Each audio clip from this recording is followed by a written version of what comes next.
আলী বলে, হুজুর যখন হজের সময় হয়, হাজিরা যখন লব্বাইক বলে, আমার কলিজাতে মোচড় দেয়, আমারও মনে চায় আমি ইহরাম পড়বো, আমিও তালবিয়া পড়বো, আমিও কাবা শরীফ থেকে রওনা হব, আমিও বাইতুল্লাহতে হাজিরি দেব, আমি আল্লাহর রাসূল সাল্লাল্লাহু আলাইহি ওয়াসাল্লামের রওজায়ে মুবারকে যাবো কিভাবে? আমি তো গরিব মানুষ, আমার কাছে তো টাকা পয়সা নাই।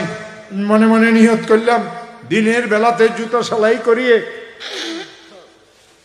বাচ্চাদের লালন পালন করি, এখন থেকে রাত্রি বেলা তো আমি জুতা সেলাই করব। রাত্রির পয়সাকে আমি আলাদা করিয়ে রাখবো। সুদীর্ঘ 1 বছর সারা রাত্র আমি জুতা সেলাই করলাম, ওই টাকাকে আলাদা রাখলাম। কিছু পয়সা আমার কাছে জমা হইলো, আমার ইয়াকিন হয়ে গেল আমি হজে যেতে পারবো। আমি কাফেলা বন্দী হয়ে গেলাম, প্রয়োজনীয় জিনিস আমি কিনে নিলাম।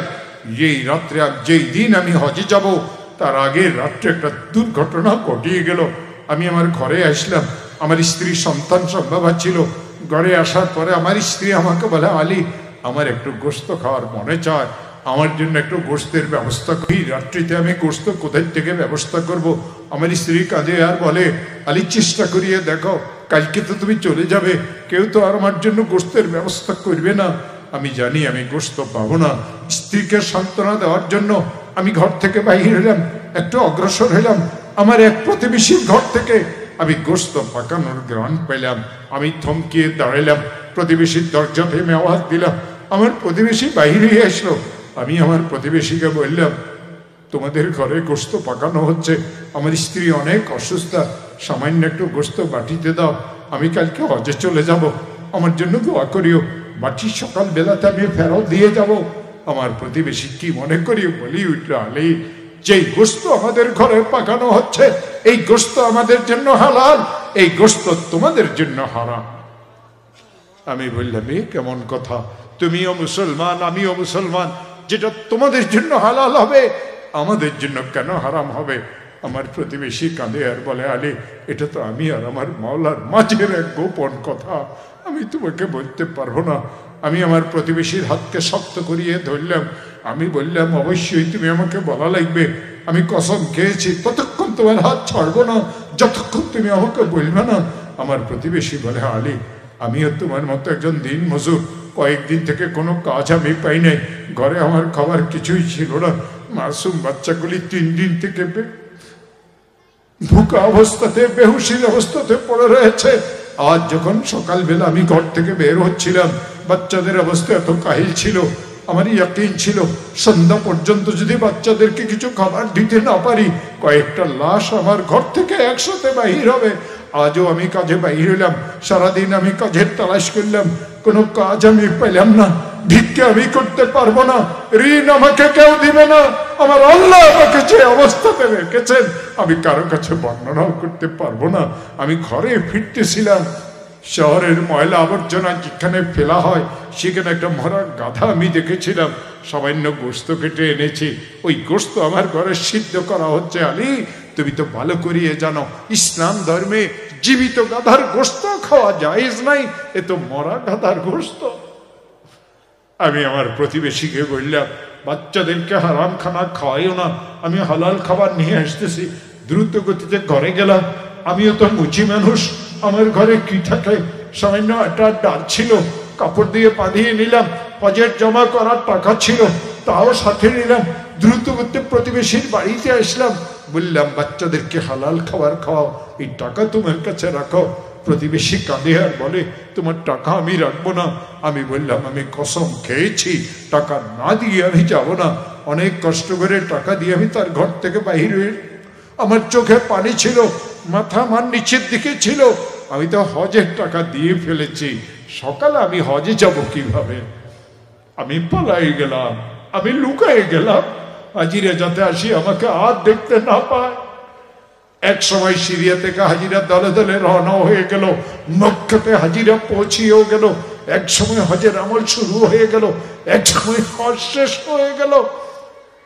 দলে দলে হাজিরা সিরিয়া থেকে মক্কা থেকে সিরিয়াতে ফিরিয়ে আসাও শুরু হইল। প্রথম যে কাফিলা সিরিয়াতে ফিরিয়ে আসলো, ওই কাফিলার একজন আজি আমার সাথে দেখা করতে আসে, আসিয়ে বলে, আলী তাওয়াফে কদুমের সময় কাবা শরীফের পাশে তোমাকে এক নজর দেখেছিলাম। কাদের সাথে হজ করেছ? নাম তো আমাদের সাথে লেখা ছিল, পুরো হজে কেন দেখি নাই? আমি আশ্চর্য হয়ে বলি মনে মনে, আল্লাহ আমি তো হজে যাই নাই, আই কেন এমন কথা বলে? আরেক হাজি আসি বলে, আলী তোমাকে তো মিনাতে দেখেছিলাম। আরেক হাজি আসি বলে, আলী তোমাকে তো আরাফাতে দেখেছিলাম। আরেক হাজি আসি বলে, আলী তোমাকে তো মুজদালিফাতে দেখেছিলাম। আরেক হাজি আসি বলে, আলী তোমাকে তো কোরবাই গাহে দেখেছিলাম। আরেক হাজি আসি বলে, আলী তোমাকে তো জামারাতে দেখেছিলাম। আরেক হাজি আসি বলে, আলী তোমাকে তওয়াফে জিয়ারতের সময় দেখেছিলাম। আরেক হাজি আসি বলে, আলী তোমাকে তো তওয়াফে বিদায়ের সময় দেখেছিলাম। কাদের সাথে হজ করেছ? সর্বশেষে একজন হাজি আমার কাছে আসে, তার হাতে ছোট্ট একটা থলিটা আমার সামনে রাখে আর বলে, আলী আমি রিয়াজুল জান্নাতে বসা ছিলাম। আমার সামনে যদি আল্লাহর কোরআন থাকতো, এই কোরআনে করিমকে আমি মাথায় নিয়ে নির্ভয়ে এই কথা বলতে পারবো। এই বুখারী শরীফ আমি পড়েছি, হযরত মাওলানা নাসির আহমদ খান সাহেবের কাছে। নাসির আহমদ খান সাহেব পড়েছেন মৌলানা হুসাইন আহমদ মাদানির কাছে। মৌলানা হুসাইন আহমদ মাদানি পড়েছেন মৌলানা মাহমুদুল হাসান দেওবন্দির কাছে। মৌলানা মাহমুদুল হাসান দেওবন্দি পড়েছেন মৌলানা কাসিম নানুতুবির কাছে। কাসিমে নানুতুবি হাদিস পড়েছেন আব্দুল গনি মুজাদ্দিদির কাছে। আব্দুল গনি মুজাদ্দিদি হাদিস কানা পড়েছেন ইসহাক দেহলভির কাছে। ইসহাকে দেহলভি হাদিস কানা পড়েছেন আব্দুল আজিজ দেহলভির কাছে। আব্দুল আজিজ দেহলভি হাদিস কানা পড়েছেন শাহ ওলিউল্লাহ মুহাদ্দিসের দেহলভির কাছে। শাহ ওলিউল্লাহ মুহাদ্দিসের দেহলভি কয়েক ওয়াস্তাতে হাদিস কানা পড়েছেন ইমাম আবু আবদুল্লাহ ফিরাবরির কাছে। ইমাম আবু আবদুল্লাহ ফিরাবরি হাদিস কানা পড়েছেন ইমামে বুখারীর কাছে। বুখারী হাদিস পড়েছেন ইমামে হুমায়দির কাছে। হুমায়দি হাদিস পড়েছেন ইমামে সুফিয়ানের কাছে। ইমামে সুফিয়ানি হাদিস পড়েছেন ইমামে ইয়াহিয়ার কাছে। ইমামে ইয়াহিয়াই হাদিস পড়েছেন মোহাম্মদ ইবনে ইব্রাহিমের কাছে। ইমাম মোহাম্মদ ইবনে ইব্রাহিম হাদিস কানা পড়েছেন হযরত আলকামা ইবনে ওয়াক্কাস আল-লাইসির কাছে। হযরত আলকামা এই হাদিস খানা পড়েছেন হযরত ওমর ইবনুল খাত্তাবের কাছে। হযরত ওমর ইবনুল খাত্তাব বলেন, আমি আল্লাহর রাসূল সাল্লাল্লাহু আলাইহি ওয়াসাল্লামকে মসজিদে নববীর মিম্বরে বসিয়ে এই হাদিস বলতে শুনেছি। ও আমার প্রিয় ভাইয়েরা, ইসলাম এমন এক ধর্মের নাম যেই ধর্মের প্রত্যেকটা কথার জন্য প্রমাণ আছে, দলিল আছে। এই ইমামে বুখারীর উস্তাদের নাম আব্দুল্লাহ ইবনে মুবারক। অনেক ধনী লোক ছিলেন, প্রত্যেক বছর 1000 গরিব দুঃখী আলেম উলামাদেরকে নিজের টাকা দিয়ে হজ করাইতেন। হজ যখন শেষ হয়ে যেত, সমস্ত হাজিদেরকে জমা করিয়ে কিছু ওয়াজ নসিহত করতেন আর বলতেন, হাজিরা পাশে উকাজ বাজার আছে, লাইন ধরিয়ে উকাজ বাজারে যাও, আত্মীয় স্বজনের জন্য হাদিয়া নিয়ে আসো, প্রত্যেকে নিজে মাথায় বহন করতে পারবে এই পরিমাণ হাদিয়া নিবে। দোকানের মালিকদেরকে বলিয়ে দিতেন, আমার কাফেলার হাজিরা যা কিছু নিবে তাদের থেকে কোনো টাকা পয়সা তোমরা নিতে পারবে না, সমস্ত টাকা পয়সা আমি আব্দুল্লাহ ইবনে মুবারক আদায় করব। হযরত আব্দুল্লাহ ইবনে মুবারক রাহমাতুল্লাহ আলাইহি বলেন, একবার হজ হয়ে গেছে, মানুষেরা সামানপত্র বাঁধিয়েও নিয়েছে, 2-1 দিনের ভিতরে আমরা ইরাকের পথে রওনা হয়ে যাব, বাড়িতে ফিরিয়ে যাব। ফজরের নামাজের পরে আমি একটু নিদ্রাচ্ছন্ন অবস্থাতে ছিলাম, ঘুম ঘুম ভাবছিল। আমি পিছনের দিকে একটু সরিয়ে আসলাম, কাবা শরীফের দেওয়ালের মধ্যে টেক লাগাই আমি একটু ঝিমাচ্ছিলাম। আমি দেখলাম আমার পায়ের কাছে একজন লোক, আমি দেখলাম আমার মাথার কাছে একজন লোক। আমি দেখি পায়ের কাছে লোকটা মাথার কাছে লোকটাকে জিজ্ঞাসা করতেছে, এই বছর কত লোক হজ করেছে? মাথার কাছে যিনি তিনি উত্তর দিলেন, এই বছর 6 লক্ষ লোক হজ করেছে। পায়ের কাছে যিনি তিনি জিজ্ঞাসা করলেন, কয়জন লোকের হজ কবুল হয়েছে?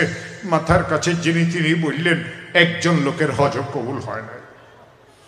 পায়ের কাছে যিনি তিনি বললেন, লোকেরা এত কষ্ট করে হজ করেছে অথচ তাদের হজ কবুল হয় নাই, তাদের কি উপায় হবে? মাথার কাছে যিনি তিনি বললেন, সিরিয়াতে একজন লোক আছে, আলী বিন মুআফফাক তার নাম, ওই লোকটা হজের নিয়ত করেছিল, কোনো কারণে হজে আসতে পারে নাই, তার নিয়ত এত খাঁটি ছিল, তার নিয়তের সদকাতে আল্লাহ 6 লক্ষ হাজিকে মাফ করে দিয়েছে। হযরতে আব্দুল্লাহ ইবনে মুবারক বলেন, আমি মনে মনে চিন্তা করলাম, যার উসিলাতে আমার হজ কবুল হইল, 6 লক্ষ হাজিদের হজ কবুল হইল, আমি তার সাথে সাক্ষাৎ না করিয়ে, তার থেকে দোয়া না নিয়ে আমি ইরাকে ফেরত যাব না। হাজিদেরকে বলিয়ে দিলাম তোমরা ইরাকে চলিয়ে যাও, আমার যাইতে দেরি হবে। অনেক কষ্ট করিয়ে আমি সিরিয়া পর্যন্ত গেলাম। সিরিয়ার সমস্ত বড় ওলামায়ে কেরামেরা আমার ছাত্র। কানে কানে সবাইকে জিজ্ঞাসা করি, স্বপ্নের কথা কাউকে আমি বলি না, তোমরা কি আলী বিন মুআফফাক নামে কাউকে চিনো? সকলে একই উত্তর দেয়, আলী বিন মুআফফাক নামে কাউকে চিনি না। একদিন গরিবদের মহল্লাতে ঢুকিয়ে গেলাম, ভাঙ্গাচোরা ঘর, একেবারে গরিব লোকদের বসবাস। একজন বুড়ো গরিব লোককে দেখি আমি জিজ্ঞাসা করলাম, বাবা আপনি কি আলী বিন মুআফফাক নামে কাউকে চেনেন? ওই বুড়ো লোকটা বলে, কেন চিনব না, আলী তো আমাদের মহল্লাতেই থাকে, ওই সামনের ভাঙ্গা ঘরটাতে আলী থাকে। আব্দুল্লাহ ইবনে মুবারক বলেন, খুশিতে আমার কলিজা বড় হয়ে গেল। যার কাছে দোয়া নেওয়ার জন্য এসেছি, একটু পরেই তো তার সাথে আমার দেখা হবে। দৌড়েই তার ঘর পর্যন্ত গেলাম। ঘরের দরজাতে আমি আওয়াজ দিলাম, সাধারণ একজন লোক দরজা খুলিয়ে বাহিরে আসলো। আমি সালাম করিয়ে বললাম, তোমার নাম কি আলী বিন মুআফফাক? ওই লোকটা বলে, জি হুজুর আমার নাম আলী বিন মুআফফাক। আমি বললাম, তুমি কি করো? সে আমাকে উত্তর দিল, হুজুর আমি একজন মুচি মানুষ, জুতা সেলাই করি। যালিকা ফাদলুল্লাহ ইউতিহি মান ইয়াশা ওয়াল্লাহু যুল ফাদলিল আযীম। আল্লাহ যদি চান একজন মুচিকে তার সাথে আরশে আজিমে নিয়ে বসাইতে পারে। যালিকা ফাদলুল্লাহ ইউতিহি মান ইয়াশা ওয়াল্লাহু যুল ফাদলিল আযীম। আমি একটু রাগ হইলাম। আমি বললাম, আলী তোমার পেশা কি সেটা জিজ্ঞাসা করতে আমি আসি নাই, তোমার সাথে আমার মাওলার সাথে কি সম্পর্ক খুলিয়ে বলো। আলী ভয় পেয়ে গেল। আলী বলে, হুজুর আমি তো আপনাকে চিনি না, আপনি কে? আমি আমার পরিচয় দিলাম, আমার নাম আব্দুল্লাহ ইবনে মুবারক। আলী চিৎকার মারে আর বলে, হুজুর সত্যি আপনি ইরাকের আব্দুল্লাহ ইবনে মুবারক? এই কথা কি সত্য? আপনি ইমাম বুখারীর উস্তাদ? এই কথা কি সত্য? আপনি ইমাম আবু হানিফার ছাত্র, পৃথিবীর সবচেয়ে বড় আলিম? আমার মতো মুচির ঘরে কেন এসেছেন? আমি বললাম, আলী তোমার কাছে দোয়ার জন্য এসেছি। তোমার জীবনের কোনো শিক্ষণীয় ঘটনা যদি থাকে, সেই ঘটনা আমি শোনার জন্য তোমার কাছে এসেছি। আলী আমাকে বসতে দিল। আলী বলে, হুজুর আমি তো মুচি মানুষ, তবে একটা ছোট্ট ঘটনা আছে, আমি আপনাকে সেই ঘটনা শোনাবো। হাজিরা যখন হজের ইহরাম করে, হাজিদের জুবান দিয়ে তালবিয়া চালু হয়, লব্বাইক আল্লাহুম্মা লব্বাইক লব্বাইক লা শারীকা লাক লব্বাইক ইন্নাল হামদা ওয়ান নি'মাতা লাকা ওয়াল মুলক লা শারীকা লাক। আমার প্রিয় ভাইয়েরা, এই জমিনে হাজিরা যখন লব্বাইক বলে, হাজিরা দুই ভাগে ভাগ হয়। কিছু ভাগ্য হাজি আছে যারা বলে লব্বাইক, সাথে সাথে আল্লাহর আজিম থেকে ওই হাজির সাথে কথা বলা শুরু করে। হাজি বলে লব্বাইক, আমার আল্লাহ বলেন লব্বাইক ওয়া সাদাইক, লব্বাইক ওয়া সাদাইক। হাজি তোর আশা মুবারক, আমি তো তোর অপেক্ষায় আছি। হাজি আমি তোর গুনাহ খাতা মাফ করে দেব, হাজি আমি তোকে জান্নাতি বানাই দেব। তরিকত মে ওহি কামিল शिकस्ता दिल जिसे हासिल बहुत मिलता खुदा तालिब शिकस्ता दिल नहीं मिलता। আমার প্রিয় ভাইয়েরা, শুধু মাওলানা মুফতি হইলে হয় না, আল্লাহ ওয়ালা হওয়া জরুরি। আমাদের বুজুর্গানে দিন শুধু মাওলানা মুফতি ছিলেন না, তারা আল্লাহ ওয়ালা ছিলেন, আল্লাহর সাথে তাদের সম্পর্ক ছিল। তরিকত মে ওহি কামিল শিকস্তা দিল জিসে হাসিল बहुत मिलता खुदा तालिब शिकस्ता दिल नहीं मिलता। मौला तो लब्बाइक শুনেন, যে লব্বাইক অন্তরের থেকে আসে, যে লব্বাইক বলনে ওয়ালার কলিজাটা ভাঙিয়ে চুরমার থাকে, যে লব্বাইক বলনে ওয়ালা মানুষের চোখে পানি থাকে, আল্লাহর ইশকে বাইতুল্লাহকে দেখার আগ্রহে, আল্লাহর রাসূলের রাজায়ে মুবারককে দেখার আগ্রহে সে বেহুশ অবস্থাতে মক্কার দিকে দৌড়াইতে থাকে। আল্লাহ বলেন আমি তোর অপেক্ষায় আছি। লব্বাইক ওয়া সাদাইক, লব্বাইক ওয়া সাদাইক। আবার কিছু কপাল পোড়া হাজি আছে, তারাও বলে লব্বাইক, আমার আল্লাহ লব্বাইক বলার সাথে সাথে বলেন লা লব্বাইক লাকা ওয়া লা সাদাইক। তোর লব্বাইক আমার কাছে গ্রহণযোগ্য না, আমি তো তাদের অপেক্ষায় আছি যারা ভাঙ্গা মন নিয়ে চোখের পানি নিয়ে আমার দরবারে আসতেছে। ও আমার প্রিয় ভাইয়েরা, চোখের পানির দাম আছে, ভাঙ্গা হৃদয়ের দাম আছে। ভাঙ্গা হৃদয়ওয়ালা যখন হাত পাতে তো মাওলাই করিম ঘোষণা দেন, তাড়াতাড়ি কর, তোর দোয়াকে তো আমি আরশে আজিম পর্যন্ত উঠাই নেব। এদের সম্পর্কে কোরআনে আসছে, বিসমিল্লাহির রহমানির রহিম, উদউনি আস্তাজিব লাকুম, উদউনি আস্তাজিব লাকুম। বান্দা তুই হাত পাত আমার কাছে, হাত পাততে দেরি, তোর দোয়া কবুল করতে আমি দেরি করব না, তবে তুই আমার বান্দা হওয়া লাগবে।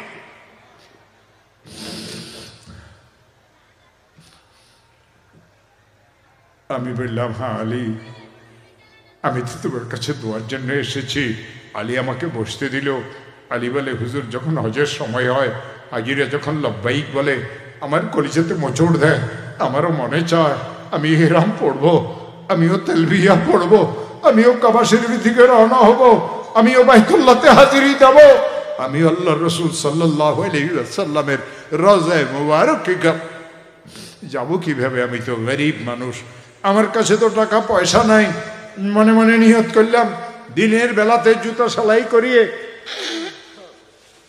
বাচ্চাদের লালন পালন করি, এখন থেকে রাত্রি বেলাতেও আমি জুতা সেলাই করব। রাত্রির পয়সাকে আমি আলাদা করিয়ে রাখবো। সুদীর্ঘ 1 বছর সারা রাত্র আমি জুতা সেলাই করলাম, ওই টাকাকে আলাদা রাখলাম। কিছু পয়সা আমার কাছে জমা হইল, আমার ইয়াকিন হয়ে গেল আমি হজে যাইতে পারবো। আমি কাফেলা বন্দী হয়ে গেলাম, প্রয়োজনীয় জিনিস আমি কিনে নিলাম। যেই দিন আমি হজে যাব, তার আগের রাত্রে একটা দুর্ঘটনা ঘটিয়ে গেল। আমি আমার ঘরে আসলাম, আমার স্ত্রী সন্তান সব বাবা ছিল। ঘরে আসার পরে আমার স্ত্রী আমাকে বলে, আলী, আমার একটু গোশত খাওয়ার মনে চায়, আমার জন্য একটু গোশতের ব্যবস্থা করি। রাত্রিতে আমি গোশত কোথায় থেকে ব্যবস্থা করব? আমার স্ত্রী কাঁদে আর বলে, আলী, চেষ্টা করিয়ে দেখো, কালকে তো তুমি চলে যাবে, কেউ তো আর আমার জন্য গোশতের ব্যবস্থা করবে না। আমি জানি আমি গোশত পাবো না। স্ত্রীকে সান্ত্বনা দেওয়ার জন্য আমি ঘর থেকে বাহির হলাম, একটু অগ্রসর হলাম। আমার এক প্রতিবেশীর ঘর থেকে আমি গোশত পাকানোর গ্রান পেলাম। আমি থমকিয়ে দাঁড়ালাম, প্রতিবেশীর দরজাতে আমি আওয়াজ দিলাম। আমার প্রতিবেশী বাহির হয়ে আসলো। আমি আমার প্রতিবেশীকে বললাম, তোমাদের ঘরে গোশত পাকানো হচ্ছে, আমার স্ত্রী অনেক অসুস্থ, সামান্য একটু গোশত বাটিতে দাও, আমি কালকে হজে চলে যাব, আমার জন্য দোয়া করিও। বাটি সকাল বেলাতে আমি ফেরত দিয়ে যাব। আমার প্রতিবেশী কি মনে করি বলি উঠল, আলী, যেই গোশত আমাদের ঘরে পাকানো হচ্ছে, এই গোশত আমাদের জন্য হালাল, এই গোশত তোমাদের জন্য হারাম। আমি বললাম, এ কেমন কথা? তুমিও মুসলমান, আমিও মুসলমান, যেটা তোমাদের জন্য হালাল হবে আমাদের জন্য কেন হারাম হবে? আমার প্রতিবেশী কাঁদে আর বলে, আলী, এটা তো আমি আর আমার মাওলার মাঝের এক গোপন কথা, আমি তোমাকে বলতে পারবো না। আমি আমার প্রতিবেশীর হাতকে শক্ত করিয়ে ধরলাম। আমি বললাম, অবশ্যই তুমি আমাকে বলা লাগবে, আমি কসম খেয়েছি ততক্ষণ তোমার হাত ছাড়বো না যতক্ষণ তুমি আমাকে বলবে না। আমার প্রতিবেশী বলে, আলী, আমিও তোমার মতো একজন দিন মজুর, কয়েকদিন থেকে কোনো কাজ আমি পাই নাই, ঘরে আমার খাবার কিছুই ছিল না, মাসুম বাচ্চাগুলি 3 দিন থেকে ভুকা অবস্থাতে, বেহুশির অবস্থাতে পড়ে রয়েছে।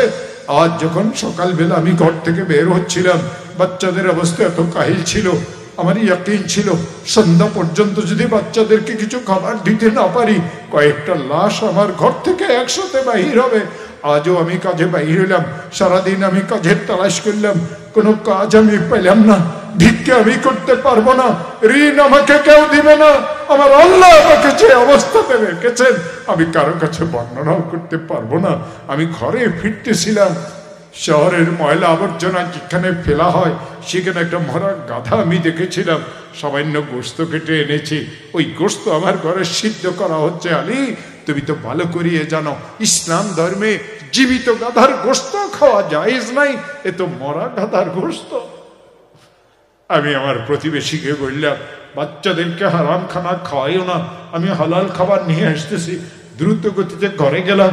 আমিও তো মুচি মানুষ, আমার ঘরে কি থাকে, সামান্য একটা ডাল ছিল, কাপড় দিয়ে বাঁধিয়ে নিলাম। হজের জমা করার টাকা ছিল, তাও সাথে নিলাম। দ্রুত গতিতে প্রতিবেশীর বাড়িতে আসলাম, বললাম, বাচ্চাদেরকে হালাল খাবার খাওয়াও, এই টাকা তোমার কাছে রাখো। প্রতিবেশী কাঁদে আর বলে, তোমার টাকা আমি রাখবো না। আমি বললাম, আমি কসম খেয়েছি টাকা না দিয়ে আমি যাব না। অনেক কষ্ট করে টাকা দিয়ে আমি তার ঘর থেকে বাহির হয়ে, আমার চোখে পানি ছিল, মাথা আমার নিচের দিকে ছিল। আমি তো হজের টাকা দিয়ে ফেলেছি, সকালে আমি হজে যাব কিভাবে? আমি পালাই গেলাম, আমি লুকায়ে গেলাম, হাজিরা যাতে আসি আমাকে আর দেখতে না পায়। এক সময় সিরিয়া থেকে হাজিরা দলে দলে রওনা হয়ে গেল, মক্কাতে হাজিরা পৌঁছিয়েও গেল। এক সময় হজের আমল শুরু হয়ে গেল, এক সময় হজ শেষ হয়ে গেল। দলে দলে হাজিরা সিরিয়া থেকে মক্কা থেকে সিরিয়াতে ফিরিয়ে আসাও শুরু হইল। প্রথম যে কাফিলা সিরিয়াতে ফিরিয়ে আসলো, ওই কাফিলার একজন হাজি আমার সাথে দেখা করতে আসে। আসিয়ে বলে, আলী, তাওয়াফে কদুমের সময় কাবা শরীফের পাশে তোমাকে এক নজর দেখেছিলাম। কাদের সাথে হজ করেছ? নাম তো আমাদের সাথে লেখা ছিল, পুরো হজে কেন দেখি নাই? আমি আশ্চর্য হয়ে বলি মনে মনে, আল্লাহ, আমি তো হজে যাই নাই, আই কেন এমন কথা বলে? আরেক হাজি আসি বলে, আলী, তোমাকে তো মিনাতে দেখেছিলাম। আরেক হাজি আসি বলে, আলী, তোমাকে তো আরাফাতে দেখেছিলাম। আরেক হাজি আসি বলে, আলী, তোমাকে তো মুজদালিফাতে দেখেছিলাম। আরেক হাজি আসি বলে, আলী, তোমাকে তো কুরবানি গাহে দেখেছিলাম। আরেক হাজি আসি বলে, আলী, তোমাকে তো জামারাতে দেখেছিলাম। আরেক হাজি আসি বলে, আলী, তোমাকে তাওয়াফে জিয়ারতের সময় দেখেছিলাম। আরেক হাজি আসি বলে, আলী, তোমাকে তো তাওয়াফে বিদায়ের সময় দেখেছিলাম। কাদের সাথে হজ করেছ?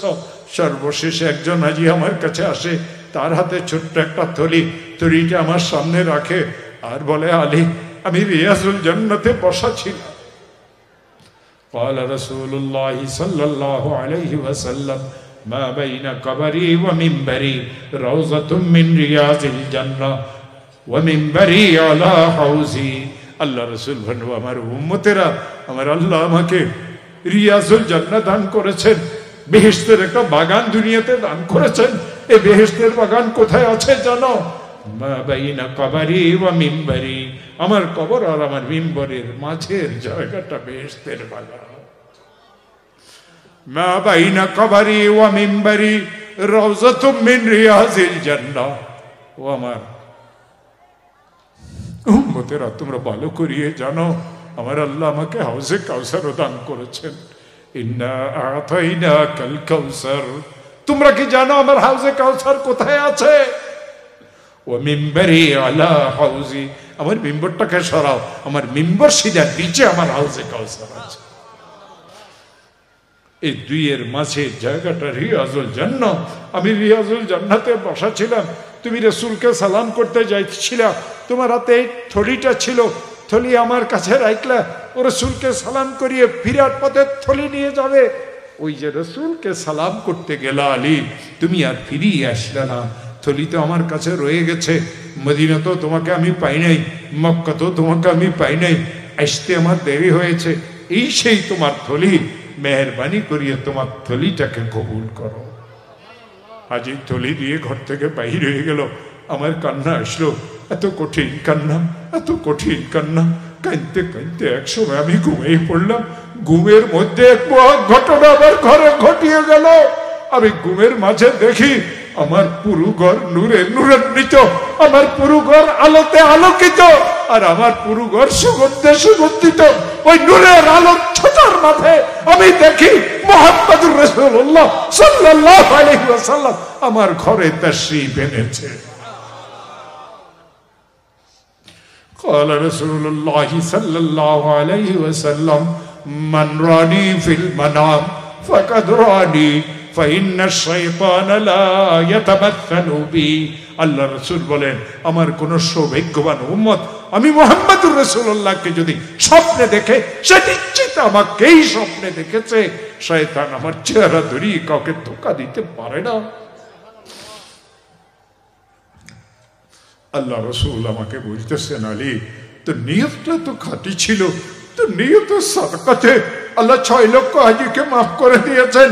তোর সুরত ধরে একজন ফেরেশতার দ্বারা তোর পক্ষ থেকে হজ আদায় করেছেন। আমার একজন গরীব উম্মতের তুই খবর নিয়েছ, আমি রাসূল তোর জন্য হাদিয়া পাঠাইছি। লাহুমুল বুশরা ফিল হায়াতিদ দুনিয়া লাহুল বুশরা ফিল হায়াতিদ দুনিয়া। আপনি আল্লাহ ওয়ালা হয়ে যান, এই দুনিয়াতে আল্লাহ আপনাকে সুসংবাদ দিবেন, যেই জান্নাতে থাকবেন মৃত্যুর আগে সেই জান্নাত আল্লাহ আপনাকে দেখাই দিবেন। লাহুল বুশরা ফিল হায়াতিদ দুনিয়া, এত কোরআনের আয়াত, আমার বাপের কথা না।